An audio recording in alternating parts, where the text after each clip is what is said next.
नमस्कार साथियों, स्वागत है आपका ब्राइट एग्रो क्लासेज के ऑनलाइन प्लेटफॉर्म पर। दोस्तों, हम बात करने वाले हैं एलपीएम की और एलपीएम में आपकी जो पिछली क्लास थी उसमें हमने मुख्य रूप से जो हाउसिंग प्रिंसिपल है या हाउस मैनेजमेंट जिसको हम कहते हैं, आवास प्रबंधन जिसको बोल देते हैं, वो टॉपिक हमने कवर कर लिया था। उसमें सभी एनिमल्स की हमने बातें की, जैसे कि आपके गाय की, भैंस की, भेड़ की, बकरी की, ठीक है, और पोल्ट्री यानी कि मुर्गियों की भी हमने बातें की थी। सभी इंपॉर्टेंट क्वेश्चन हमने डिस्कस किए थे कि कहाँ से क्वेश्चन उठ सकता है, किस प्रकार से जो चीजें हैं वो आपको देखने को मिलती है। एक कॉमन चीज ये भी थी कि लगभग सभी में आपको जो है हम कहते हैं कि एक तो एक्सटेंसिव या लूज सिस्टम के रूप में था, एक आपके सेमी इंटेंसिव था और एक इंटेंसिव मेथड के तौर पे तीन चीजें देखने को मिल रही थी और ये लगभग सब में सेम सी है, बस नाम में परिवर्तन था। किसी में लूज सिस्टम बोल रहे थे, किसी में ओपन बोल रहे थे, किसी में हम एक्सटेंसिव कह रहे थे, तो वो बात एक ही थी।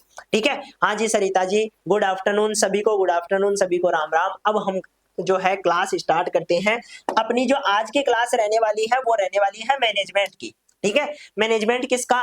तो जो भी पशु हम पालते हैं उनमें अलग अलग स्टेज होती है, अलग अलग स्टेज को हम अलग अलग नाम से जानते हैं। जैसे एक तो हम कह रहे हैं भाई काफ, काफ का अर्थ हो गया छोटा बच्चा जो अभी पैदा ही हुआ है या मान लो कुछ दिनों का है। उसका मैनेजमेंट किस प्रकार से करेंगे, उसमें क्या क्या सावधानियां रखेंगे। ठीक है। दूसरा हो जाता है आपका हीफर। हीफर का अर्थ होता है कि बच्चे से थोड़ा बड़ा हो गया है, युवा हो गया है, अब वो प्रजनन के लिए तैयार है। ठीक है। यानी कि जब युवा से लेकर प्रजनन के बीच की जो स्टेज होती है, प्रजनन से पहले की जो स्टेज होती है, उसके बीच को हम हीफर के रूप में जानते हैं। और ये मास प्रोडक्शन में भी इस्तेमाल किया जाता है, यानी कि जब हम मांस का उत्पादन करते हैं तब भी इस्तेमाल करते हैं इसका, और जो दूध उत्पादन है उसमें भी हम इसका यूज करते हैं। दोनों चीजें एक ही हैं। ठीक है। इसके बाद में हम कहते हैं कि मैनेजमेंट हम गोट का और सिप का भी पढ़ेंगे, यानी कि भेड़ और बकरी का मैनेजमेंट भी पढ़ेंगे, और एक मैनेजमेंट हम पढ़ेंगे जो आपके सुअर है, स्वाइन प्रोडक्शन है, उसकी भी हम बातें करेंगे। ठीक है। तो ये सारा आज का हमारा टॉपिक रहने वाला है। सर मैनेजमेंट किस प्रकार से लिखेंगे? देखो सब में अलग अलग चीजें हैं, लेकिन मैं आपको कॉमन बता देता हूं एक बार, क्योंकि मैनेजमेंट का मतलब क्या होता है? एक तरह से पालना। ठीक है भाई, मैनेजमेंट का सीधा सिंपल मीनिंग आप ऐसे समझो कि हमें क्या करना है, पालना है। जो भी हमारे पास जो भी जानवर है, जो भी एनिमल है, उसको हमें पालना है। और पालने के लिए क्या क्या चाहिए? तो सबसे पहले तो सर कि उसको खाना खिलाना है, तो हमें क्या करना है, फूड का मैनेजमेंट करना है। ठीक है। पहली बात तो किसका मैनेजमेंट करना है? फूड का। अब उसमें हरा चारा भी आएगा, उसमें दाने भी आएंगे, उसमें सूखा चारा भी आएगा, उसमें पानी भी आएगा, उसमें नमक और अन्य मिनरल भी आएंगे, सभी चीजें देंगे। तो इसी को हम क्या देंगे, कह देंगे कि फूड का मैनेजमेंट हमने कर दिया। दूसरा कि उसके लिए घर चाहिए। ठीक है। तो हमने हाउस का मैनेजमेंट कर दिया, जो कि हम पिछली क्लास में ही पढ़ चुके हैं। हाउस में बेसिक चीजें लिख कर आनी है कि वो साफ सुथरा होना चाहिए, जितनी आवश्यक जगह चाहिए उतना होना चाहिए। ठीक है। इसके अलावा हम कहेंगे कि जो जितनी भी अवेलेबल चीजें हैं वो वहीं पे उसको आसपास में अवेलेबल हो जाए, ये बेसिक चीजें लिख कर आएंगे। ठीक है। वेंटिलेशन होता रहे, छाया वाला स्थान रहे, खुला भी थोड़ा बहुत स्थान होना चाहिए। ये सारी बातें हम किस में लिखते हैं? आवास में लिख देते हैं। इसके बाद में हम चलते हैं और डिजीज का मैनेजमेंट, यानी कि रोगों का भी नियंत्रण करते हैं। ठीक है भाई, पशुओं में रोग भी तो होते ही हैं, हम ही थोड़े बीमार होते हैं, पशु भी बीमार होते हैं। तो उनको रोगों से बचाने के लिए क्या करें, और साथ में यदि रोग हो जाए तो उसके बाद में हम क्या करें? एक तो क्या कर सकते हैं भाई, पहले हमें बचाना है तो हम टीके लगवाएंगे, वैक्सीनेशन करवाएंगे उनका। ठीक है। दूसरा कि यदि वो बीमार हो जाए तो क्या करेंगे, तो दवाई देंगे उनको, अलग अलग प्रकार से जो है दूसरे पशुओं से अलग रखेंगे ताकि दूसरे पशुओं में बीमारियां ना हो। इस प्रकार की बेसिक चीजें हैं। ठीक है। जो हम आसपास में करते हैं, गांवों में देखते हैं, या आपके पशु होंगे तो आपने भी देखा होगा कि घर वाले किस प्रकार से मैनेजमेंट करते हैं, वो ही सारी बातें लिखनी है। ठीक है। ये तीन चीजें हो गई। इसके बाद में मैनेजमेंट आ जाता है कि थोड़ा बहुत हम क्या करते हैं, मैनेजमेंट करते हैं उनका प्रजनन का। ठीक है। ब्रीडिंग का भी मैनेजमेंट करते हैं। अब ब्रीडिंग में क्या है, तो ब्रीडिंग में हम ये कहते हैं, ब्रीडिंग में मुख्य रूप से हम ये कह देते हैं कि उनके एस्ट्रस साइकिल का ध्यान रखना, उनमें सही टाइम पे जो है इंसेमिनेशन यानी कि सीमन लगवाना। ठीक है। ये सारी बातें ध्यान रखना, और कुछ जो है ब्रीडिंग में कुछ विशेष बातें है नहीं। जो एक ही नस्ल है, विशेष प्रकार की कोई नस्ल है, तो उसका उसी के साथ में संबंध बिठवाना ताकि उसमें कोई दूसरे लक्षण ना आए। ठीक है। तो इस प्रकार की चीजों का ध्यान रखा जाता है, इसको हम ब्रीडिंग मैनेजमेंट में पढ़ते हैं। ठीक है। तो ये क्या है, इंपॉर्टेंट चीजें हैं जो आपको ध्यान रखनी है भाई। हमें कुल मिलाकर फूड के बारे में लिख के आना है, जगह के बारे में लिख के आना है, रोगों से कैसे बचाएंगे ये लिख के आना है, और ब्रीडिंग मेथड में क्या क्या ध्यान रखेंगे ये लिख के आना है। ये तो आपके जो बड़े वाले पशु हैं जिनको हम दूध के लिए, मीट के लिए इनके लिए पालते हैं, उनकी बात हो गई।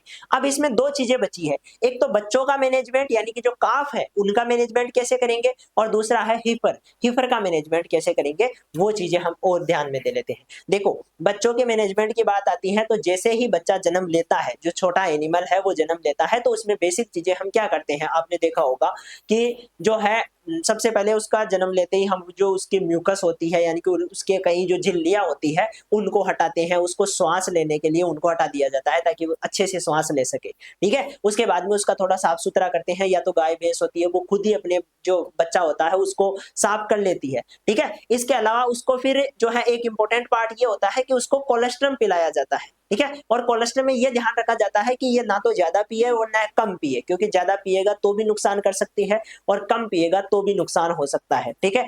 तो कोलेस्ट्रम पिलाना इम्पोर्टेंट होता है और वो लगभग हम ये मान के चलते हैं कि 1/10 भाग के हिसाब से, यानी कि जितना उसका वेट है, उसका लगभग 10% हम क्या करते हैं, उसको कोलेस्ट्रम के रूप में पिलाते हैं। वो 1 दिन का होता है, ऐसा नहीं एक साथ ही पिला देंगे, नहीं।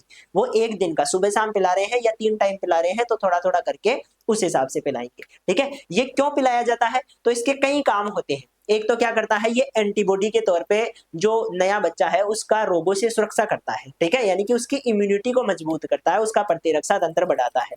दूसरा क्या काम करता है, उसके पेट की सफाई करता है, ठीक है? उसके पेट की क्या करता है, सफाई करता है। और तीसरा उसमें एनर्जी की रिक्वायरमेंट पूरी करता है, क्योंकि उसको चलने-फिरने के लिए ऊर्जा तो चाहिए, तो उसकी एनर्जी की रिक्वायरमेंट स्टार्टिंग में कहाँ से कंप्लीट होती है, कोलेस्ट्रम से ही कंप्लीट होती है। कोलेस्ट्रम को हिंदी में बोले तो हम खीस बोल देते हैं, ठीक है? क्या बोलते हैं?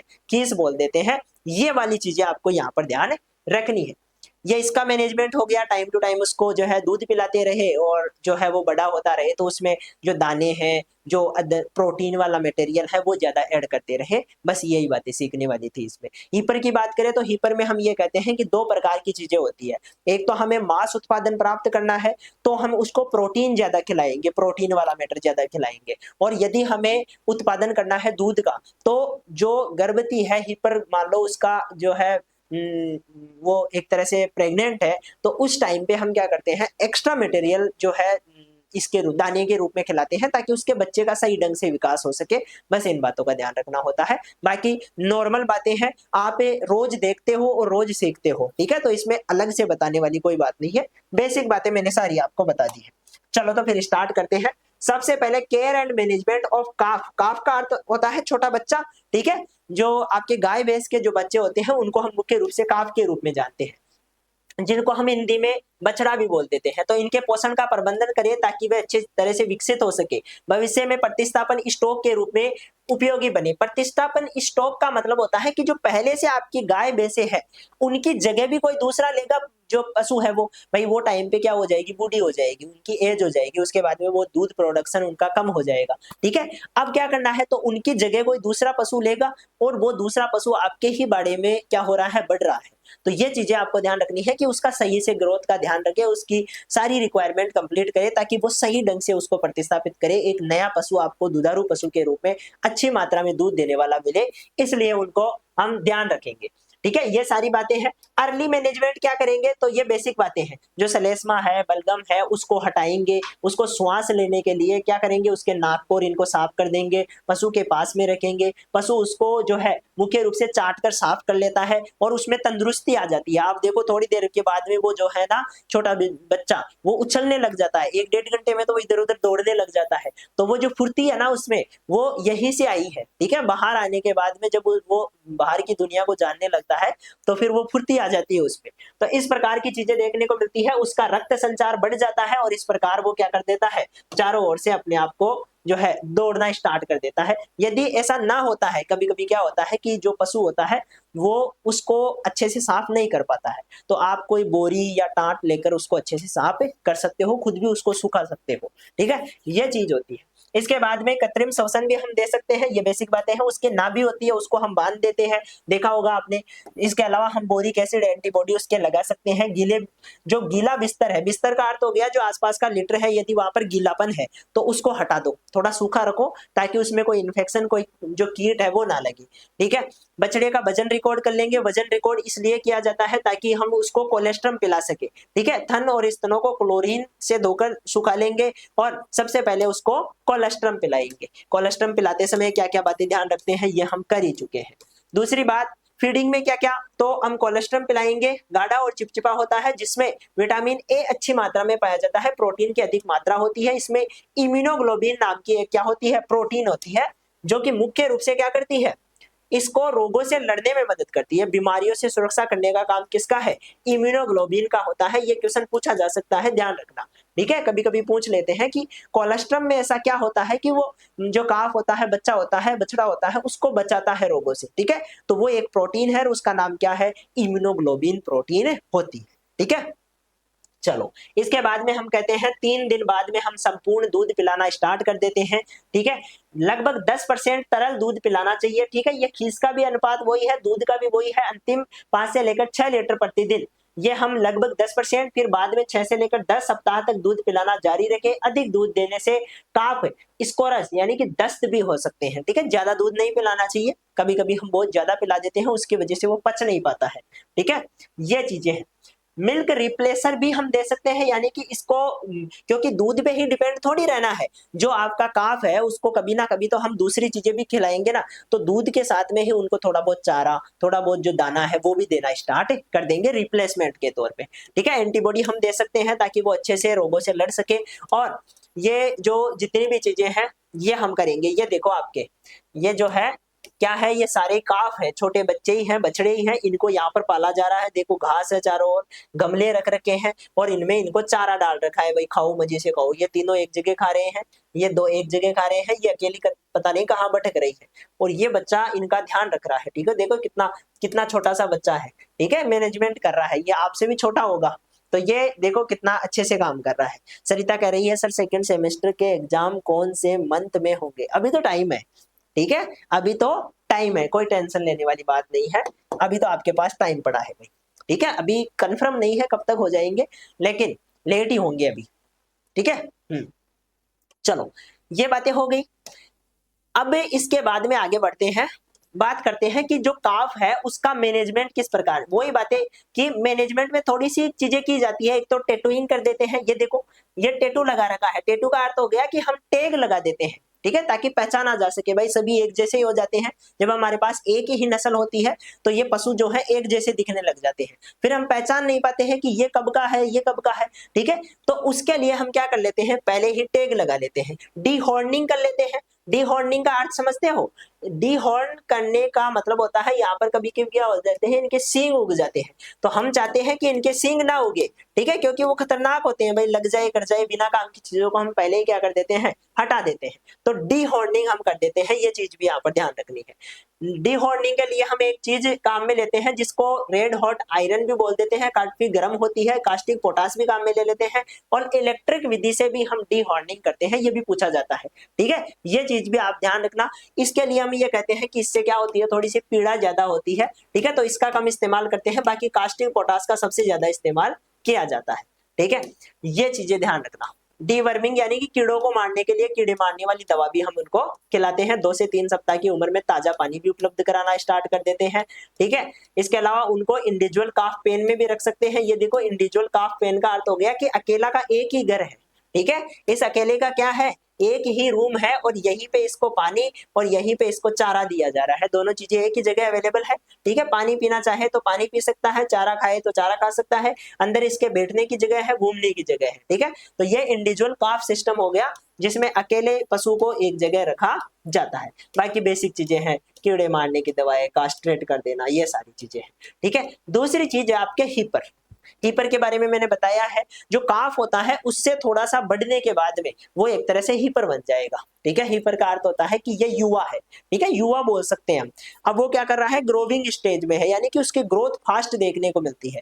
ठीक है, अब उस स्टेज में ज्यादा से ज्यादा हमें क्या करना है, तो यहाँ पर देखो हीपर को पर्याप्त पोषण दे, क्योंकि उसको ज्यादा एनर्जी की रिक्वायरमेंट होती है, ज्यादा प्रोटीन की रिक्वायरमेंट होती है, ताकि वो अपने शरीर का विकास कर सके, सामान्य वृद्धि हो सके। प्रारंभिक अवस्था में ऊर्जा की तुलना में प्रोटीन अधिक आवश्यक होती है। ठीक है, प्रोटीन ज्यादा जरूरी होती है क्योंकि शरीर का निर्माण करना होता है। यदि उत्कृष्ट गुणवत्ता की सूखी घास है उपलब्ध कराई जाए तो हीपर का अच्छा विकास होता है। है जो होती है उसके लिए अच्छी मानी जाती है, क्योंकि इसमें प्रोटीन भी होती है और अच्छी मात्रा में जो क्रूड फाइबर ये चीजें हैं वो भी होती है। हीपर के लिए सूखा हवादार आश्रय प्रदान करे, एक और खुली ढीली आवास प्रणाली पर्याप्त होती है। ठीक है, इसके अलावा ब्रीडिंग के समय उम्र से अधिक आकार महत्वपूर्ण होता है। कम आकार के पशु की प्रजनन क्षमता कमजोर होती है और वे छोटे आकार के ही रह जाते हैं। यानी कि ये भी ध्यान रखा जाए कि जो आपका बच्चा है, ठीक है, जिसमें मुख्य रूप से जो हम कह रहे हैं कि जो हीफर है उसका आकार बढ़ना चाहिए। ठीक है, उसका जो बॉडी का विकास है वो सही होना चाहिए, ये ज्यादा इंपॉर्टेंट है। ठीक है, प्रतिदिन 2 से 3 किलोग्राम है सेकेंद्रीय चारा भी दे सकते हैं, यानी कि मुख्य रूप से जो आपका दाना होता है, ठीक है, सेकेंद्रीय चारे का अर्थ क्या हुआ, दाना होता है, वो 2 से 3 किलोग्राम के हिसाब से हम इनको खिला सकते हैं, ये भी चीज है। इसके बाद में आ जाओ बीमारियों से बचाने के लिए झुंड को हटा देंगे, ये बेसिक बातें हैं। इसके बाद में आ जाओ मिल्च एनिमल की बात कर लेते हैं। देखो मिल्च एनिमल का मतलब है जो दुधारू पशु है, दूध देने वाला जो पशु है उसकी हम बात कर रहे हैं। ठीक है, किसकी बात कर रहे हैं, दुधारू पशु की बात कर रहे हैं। इसमें क्या क्या ध्यान रखेंगे, क्योंकि ये दूध दे रहा है तो इसके लिए कैल्शियम जैसे मिनरल्स की ज्यादा जो है इंपॉर्टेंट होते हैं, तो इनको कैल्शियम देने के लिए अलग से मिनरल दिए जाने चाहिए। इनके लिए दूध के आधार पर जो दाना है वो दिया जाना चाहिए। हम कहते हैं 1 लीटर दूध पर लगभग 2 से 2.5 केजी दाना देना चाहिए। ठीक है, आई बात समझ में, तो ये जो है दाने की मात्रा होती है दूध के आधार पर जो कि दी जानी चाहिए, इंपॉर्टेंट है।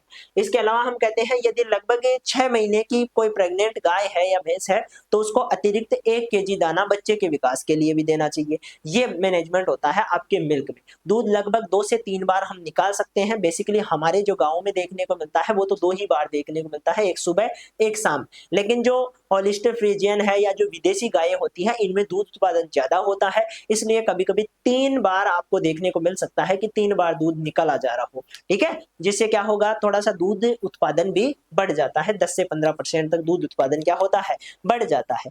तो ये चीज देखने को आपको मिलती है। यहाँ देखो दुधारू पशुओं को हरे रसदार चारे के साथ साथ दलहनी सूखी घास भूसा भी देना चाहिए। ठीक है, दलहनी चारे का जो फायदा ये होता है कि अच्छी मात्रा में उसमें नाइट्रोजन मिल जाता है या प्रोटीन अच्छी मात्रा में मिल जाती है, जो कि पशु के विकास के लिए जरूरी होती है। ठीक है, अतिरिक्त 1 किलोग्राम सेकेंद्रीय चारा प्रत्येक 2 से 2.5 लीटर दूध के उत्पादन के लिए देना चाहिए। यानी कि 2 से 2.5 लीटर, अच्छा मैंने उल्टा बता दिया था, ध्यान रखना है, 2 से 2.5 लीटर दूध पर 1 केजी दाना देना है। ठीक है, मैंने ये कह दिया था कि 1 केजी दाना जो है वो हम 1 केजी दूध पर 2 से 2.5 केजी दाना देंगे, ऐसा कह रहा था मैं। तो ये ध्यान रखना है, 1 किलोग्राम जो सेकेंद्रीय चारा है, जो दाना है, वो हम 2 से 2.5 लीटर दूध पर देंगे। ठीक है, ये उल्टा ध्यान रख लेना भाई, कंफ्यूज मत हो जाना।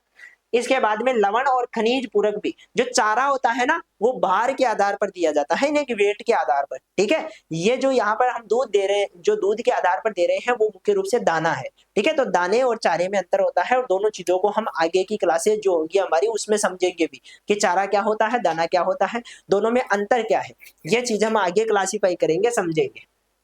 अब आ जाओ, इसके बाद में कहते हैं उचित पोषण देखभाल के साथ 16 दिन के भीतर गर्मी में आ सकते हैं। गर्मी का अर्थ होता है हीट में आना।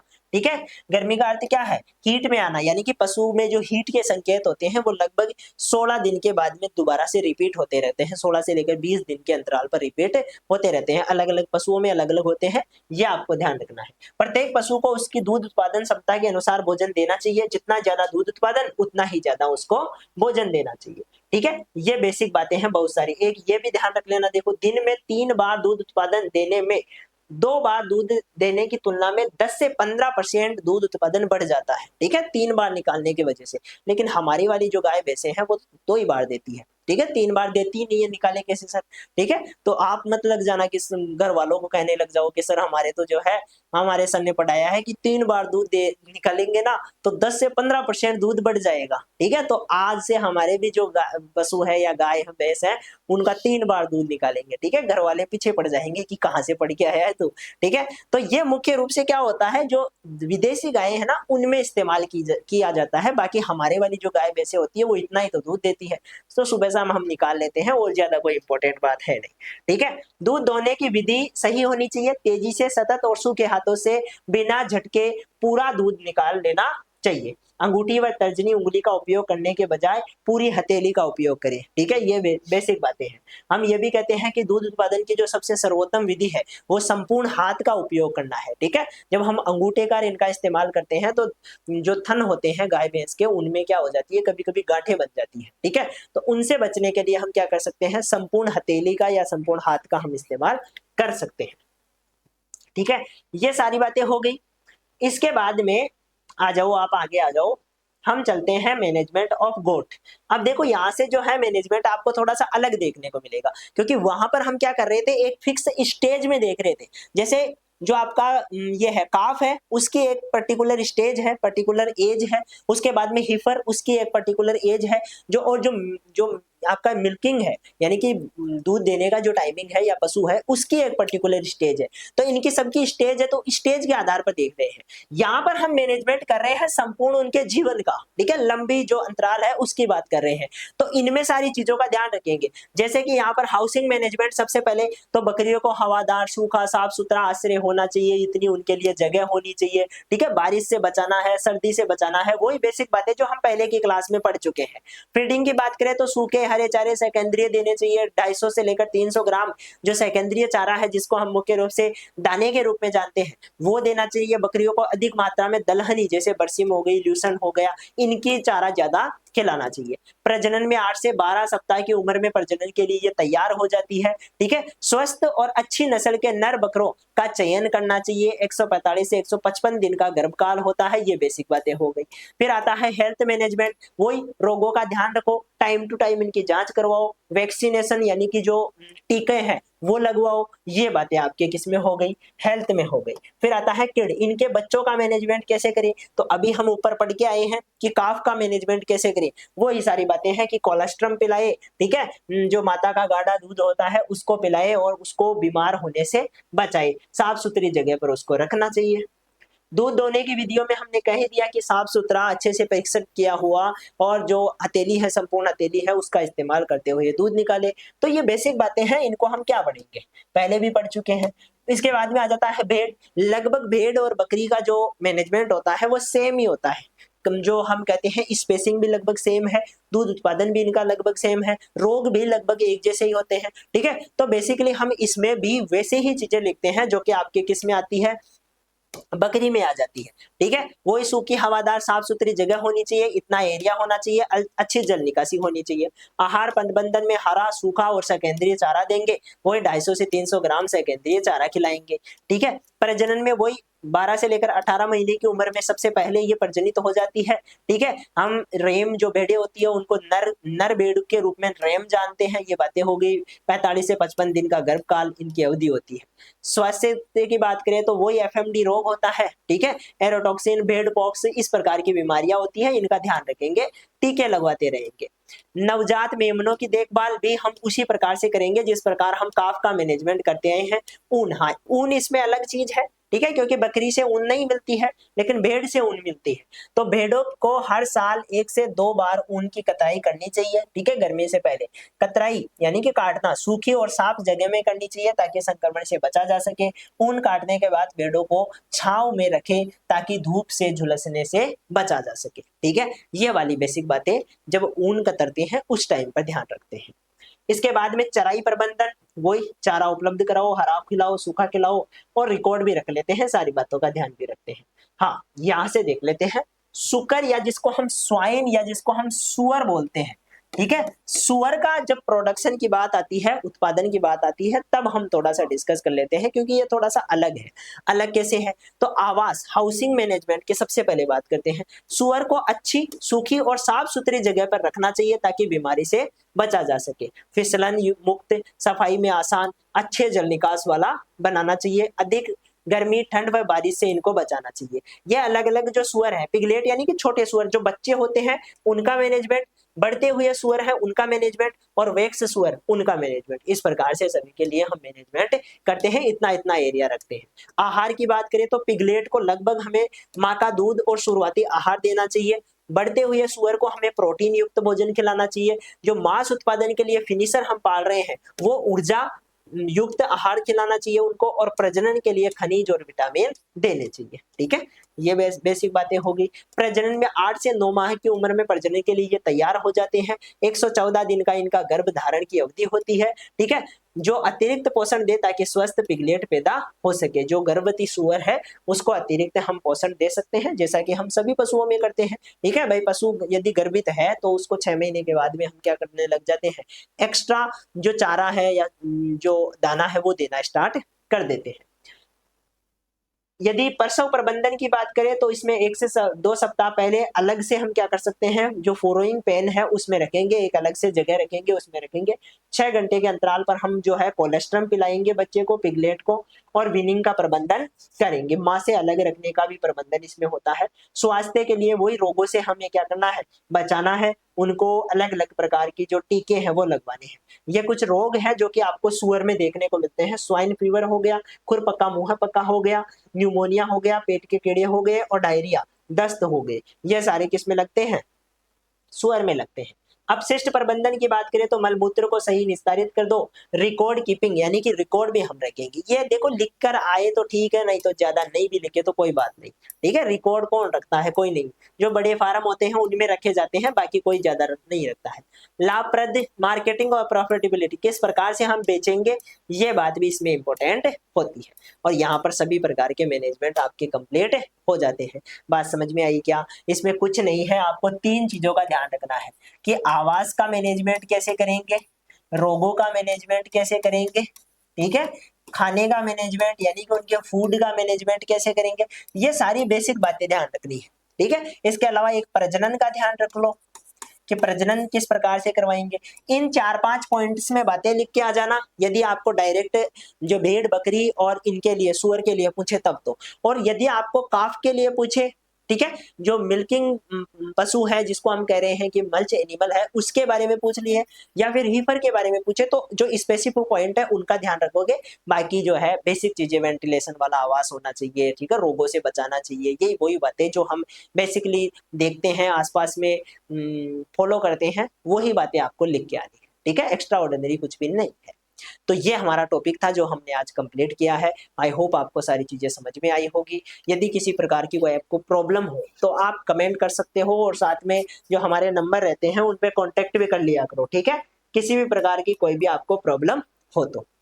और रही बात सिलेबस की, तो बहुत जल्दी आपका सिलेबस हम कंप्लीट करवा देंगे। ठीक है, लगभग हम सॉइल की, एग्रीकल्चर मेट्रियोलॉजी की इनकी बातें कर ही चुके हैं। एनिमल को हम लगभग फिनिश कर देंगे कुछ टाइम के बाद में, और फिर आपकी जो है 1-2 पैथोलॉजी के बचते हैं उनको कम्प्लीटली जल्दी ही करवा देंगे। ठीक है, तो मिलेंगे नेक्स्ट क्लास में, तब तक के लिए धन्यवाद।